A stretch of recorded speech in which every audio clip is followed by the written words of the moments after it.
बच्चों, कैसे हो आप सभी। आई होप आप सभी फिट एंड फाइन होंगे और अच्छे से पढ़ाई कर रहे होंगे। स्वागत है आपका अपने चैनल एक्सपोज केमिस्ट्री पर, जहां पर हम आपको बीएससी की फ्री केमिस्ट्री क्लासेस प्रोवाइड करते हैं। तो आज हम स्टार्ट करते हैं बेटा केमिकल इक्विलिब्रियम चैप्टर को। तो यहाँ पर हमें फर्स्ट पता होना चाहिए रिवर्सिबल रिएक्शंस क्या होती हैं। तो देखिए, रिएक्टेंट्स होते हैं, ठीक है, वो रिएक्ट करके फॉर्म करते हैं प्रोडक्ट्स को। सर्टेन कंडीशंस है हमारी, उस पर रिएक्टेंट्स रिएक्ट करके फॉर्म कर रहे हैं प्रोडक्ट्स को। तो यहाँ पर रिवर्सिबल रिएक्शन में क्या होता है, जिस तरीके से रिएक्टेंट रिएक्ट करके फॉर्म करे प्रोडक्ट्स को, सेम कंडीशन पे जो प्रोडक्ट्स हैं बेटा वो रिएक्ट करते हैं और फॉर्म करते हैं रिएक्टेंट्स को। तो ये क्या होती है, हमारी रिवर्सिबल रिएक्शन होती है। देखिए क्या बोल रहे हैं हम, रिएक्टेंट्स रिएक्ट कर रहे हैं, फॉर्म कर रहे हैं प्रोडक्ट्स को, ठीक है, ये हमारी रिएक्शन होगी chemical reaction. But reversible reaction क्या होंगी, जब प्रोडक्ट भी उसी सेम कंडीशन पे, जिस पे रिएक्टेंट फॉर्म करे प्रोडक्ट को, उसी सेम कंडीशन पे प्रोडक्ट्स रिएक्ट करेंगे और फॉर्म करेंगे वापस से रिएक्टेंट्स को, तो वो क्या होगी, हमारी रिवर्सिबल रिएक्शंस हो जाएंगी बेटा। मतलब ये फॉरवर्ड डायरेक्शन में भी होंगी एंड बैकवर्ड डायरेक्शन में भी होंगी। नेक्स्ट फिर हमारी टू टाइप्स की होती है, होमोजीनस होती है, हेट्रोजीनस होती है, उनको भी हम स्टडी करते हैं, ठीक है। तो फर्स्ट हम क्या कर रहे हैं, रिवर्सिबल रिएक्शंस की यहाँ पर हम बात कर रहे हैं। तो रिएक्शंस जिनके अंदर सिर्फ रिएक्टेंट रिएक्ट करके हमें प्रोडक्ट नहीं देगा, बट यहाँ पर क्या होगा बेटा, प्रोडक्ट्स भी रिएक्ट करेंगे सेम कंडीशन में और फॉर्म करेंगी वो रिएक्टेंट्स को। तो वो रिएक्शंस क्या हो जाएंगे, हमारी रिवर्सिबल रिएक्शंस हो जाएंगी। सो ये किस में होती है, takes place in both forward direction में भी एंड बैकवर्ड डायरेक्शन में भी होती है। For example A + B to give C + D, ये A एंड B क्या रिएक्टेंट्स है, रिएक्ट करके फॉर्म कर रहे हैं C एंड D को, ठीक है, ये हमारे प्रोडक्ट है। अब ये प्रोडक्ट जब वापस से रिएक्ट करके फॉर्म करेंगे A एंड B रिएक्टेंट्स को, तो ये रिएक्शन क्या हो जाएगी बेटा, हमारी रिवर्सिबल रिएक्शन। इसीलिए हमने जो एरो है वो दोनों साइड इस तरीके से शो किया, मतलब रिएक्शन जो है वो फॉरवर्ड डायरेक्शन में भी होगी और रिएक्शन बैकवर्ड डायरेक्शन में भी होगी, ठीक है। तो रिवर्सिबल रिएक्शंस हमारी टू टाइप्स की हो जाएंगी यहाँ पर, एक होती है होमोजीनस और एक होती है हेट्रोजीनस, ठीक है। रिवर्सिबल रिएक्शंस टू टाइप्स के हैं, होमो एंड हेट्रो। अब ये होमो एंड हेट्रो क्या होता है बेटा, देखो होमोजेनस जो रिवर्सिबल रिएक्शंस होती है, यहाँ पर क्या होता है, जो हमारी रिएक्टेंट्स एंड प्रोडक्ट्स दोनों जो होते हैं बेटा सेम फेज में होते हैं, ठीक है, एक ही फेज होता है। समझ नहीं आया, देखो मान लीजिए हमारी रिएक्टेंट्स गैसियस फेज में है, तो जो प्रोडक्ट्स है वो भी गैसियस फेज में होंगे। सारे रिएक्टेंट्स एंड प्रोडक्ट्स क्या होंगे, वहां पर गैसियस फेज में होंगे। अगर सॉलिड में है तो सभी सॉलिड में ही होंगे, ठीक है। अगर एक सॉलिड में रिएक्टेंट सॉलिड में, तो प्रोडक्ट्स भी सॉलिड में होंगे। यहाँ पर सारे रिएक्टेंट भी प्रोडक्ट भी एक फेज के अंदर होंगे। सभी गैसेस में तो सभी गैसेस में होंगे, ऐसा। बट हेट्रो में ऐसा नहीं होता है। हेट्रो में क्या होगा, अगर रिएक्टेंट्स हमारे सॉलिड में है तो एक प्रोडक्ट या फिर दोनों प्रोडक्ट क्या हो सकते हैं, जो हमारे प्रोडक्ट्स है सारे सॉलिड में भी हो सकते हैं, वो गैसेस में भी हो सकते हैं। मतलब यहाँ पर फेज क्या होंगे बेटा, डिफरेंट होंगे, ठीक है, यहाँ पर एक फेज नहीं होगा। सो होमोजीनस रिवर्सिबल रिएक्शंस कौन सी हो जाएंगी, in which the reactants, all the reactants and products are present in the same phase. तो यहां पर क्या होता है बेटा, सेम फेज में होते हैं। So all the reactants and products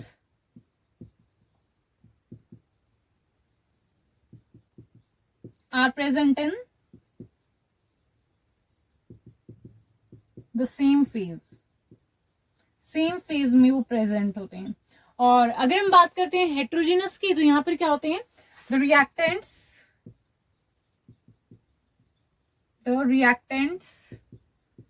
and the products are present in different phases.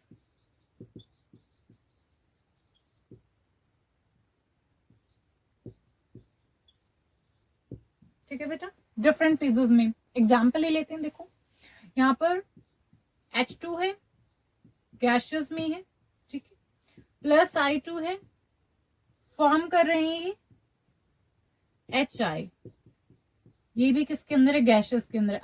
I2 भी किसके अंदर है, गैसेस। तो यहाँ पर देखो रिएक्टेंट भी प्रोडक्ट भी दोनों किसके अंदर है बेटा, गैसेस के अंदर है। तो ये क्या हो जाएगी, हमारी रिवर्सिबल होमोजेनस रिवर्सिबल रिएक्शन हो जाएगी। क्लियर हो गया, तो ये क्या हो जाएगी, होमोजीनस रिवर्सिबल रिएक्शन हो जाएगी।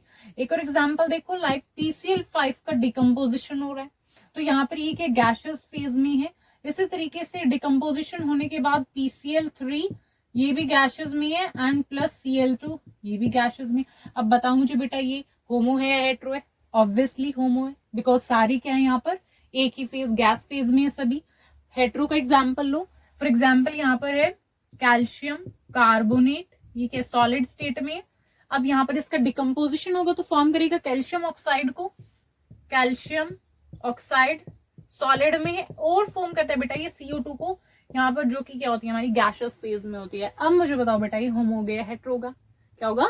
हेट्रो हो जाएगा। शाबाश, ठीक है। क्यों होगा हेट्रो? बिकॉज यहाँ पर सारी जो रिएक्टेंट एंड प्रोडक्ट है वो एक फेज में नहीं है। यहाँ पर ये सॉलिड में, ये सॉलिड में, बट ये तो गैस में हो गया है ना, तो अलग हो गया, तो इसलिए क्या है बेटा ये हेट्रोजीनस हमारी रिवर्सिबल रिएक्शन हो जाएगी, नॉट होमोजीनस रिवर्सिबल रिएक्शन। तो ये क्या है? कैल्शियम कार्बोनेट, कैल्शियम कार्बोनेट, ये क्या है? कैल्शियम ऑक्साइड, ठीक है। कैल्शियम कार्बोनेट का डिकम्पोजिशन हो रहा है, फॉर्म कर रहा है कैल्शियम ऑक्साइड प्लस में CO2। यहाँ पर CO2 क्या है? गैसियस फेज में, तो ये क्या हो जाएगा?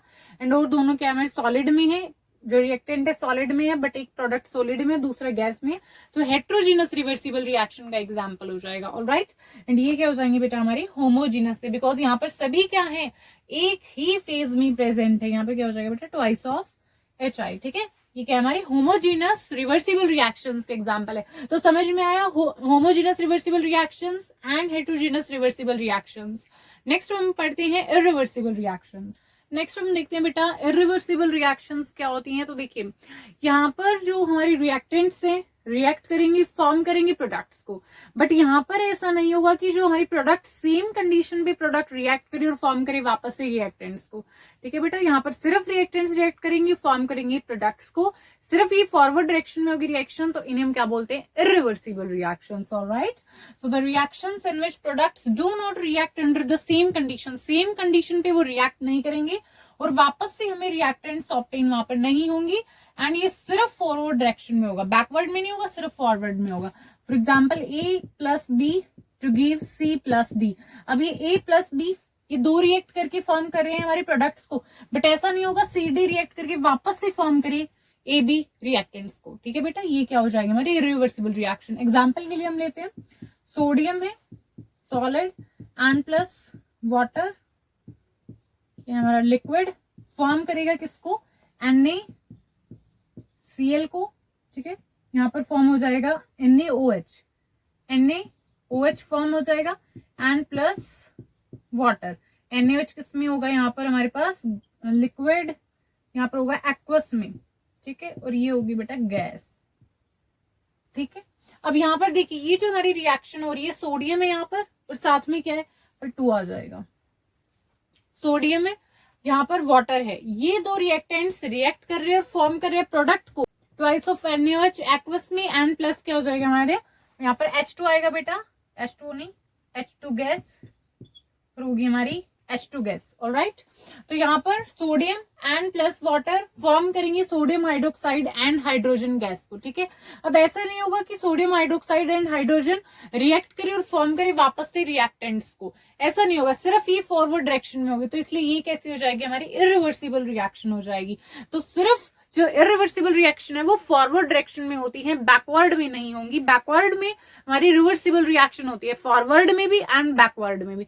समझ में आया? रिवर्सिबल एंड इरिवर्सिबल रिएक्शंस क्या होती है? रिवर्सिबल के अंदर होमोजेनस एंड हेट्रोजेनस क्या होती है। नेक्स्ट टॉपिक अब हम करते हैं बेटा स्टेट ऑफ केमिकल इक्विलिब्रियम को, कि यहाँ पर हमारे पास A एंड B रिएक्टेंट्स जो फॉर्म करेंगे किसको? C प्लस D प्रोडक्ट्स को। A एंड B रिएक्टेंट्स से रिएक्ट कर रहे हैं, फॉर्म करेंगे प्रोडक्ट C एंड D को, ये दोनों हमारी प्रोडक्ट्स हैं C और D। अब देखिए जब टाइम 0 था बेटा, at T is equal to 0, वहां पर जो AB जो हमारे रिएक्टेंट्स थे वो क्या थे बेटा? मैक्सिमम थे, मैक्सिमम, एंड जो प्रोडक्ट्स थे वो क्या होंगी?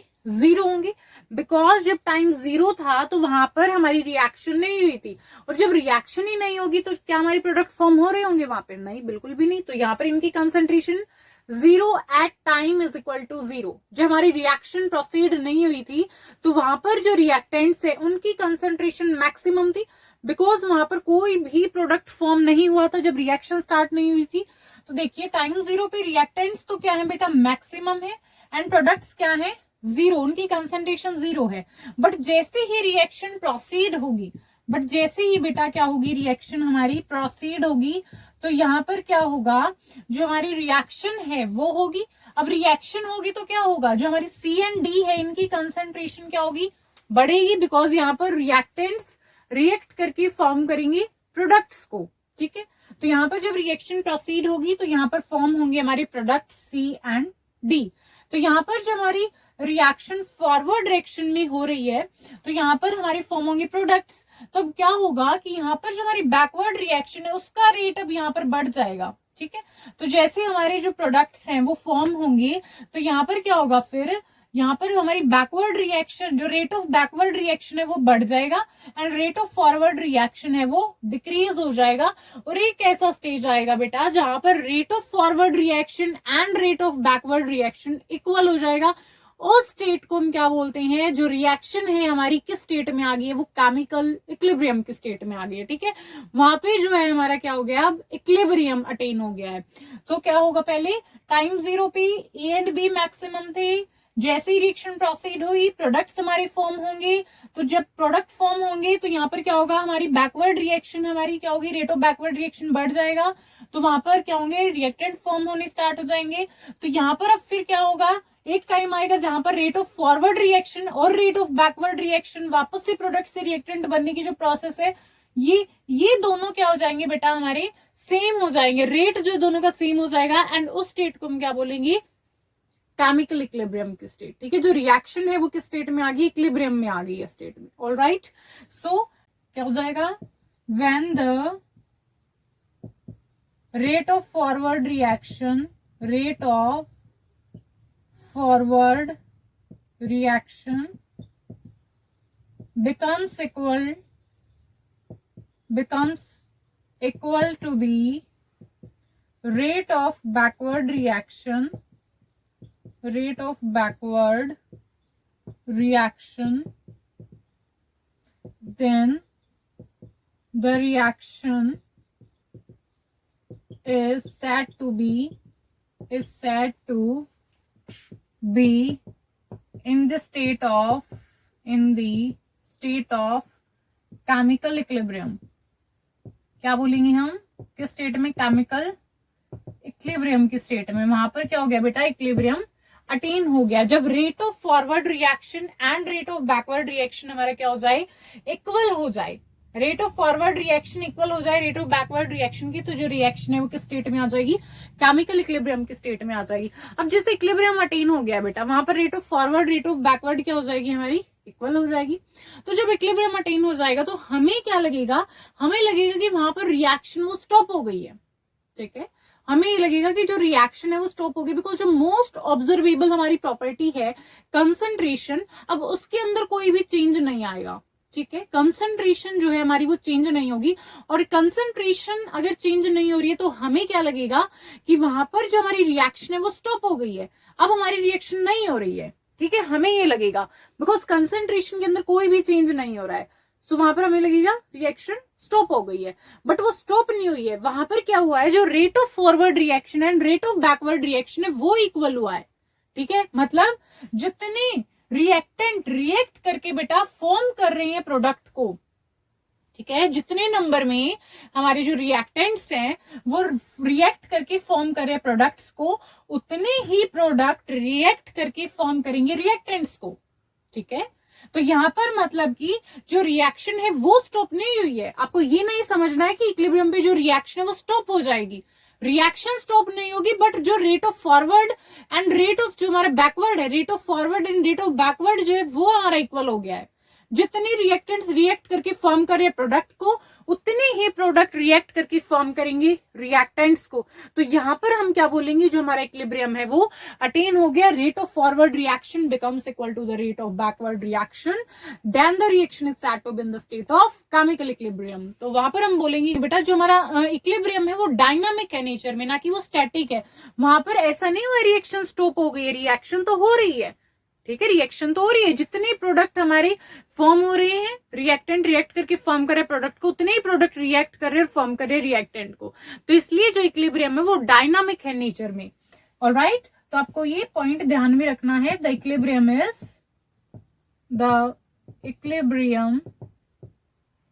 is dynamic in nature, dynamic in nature and not static, and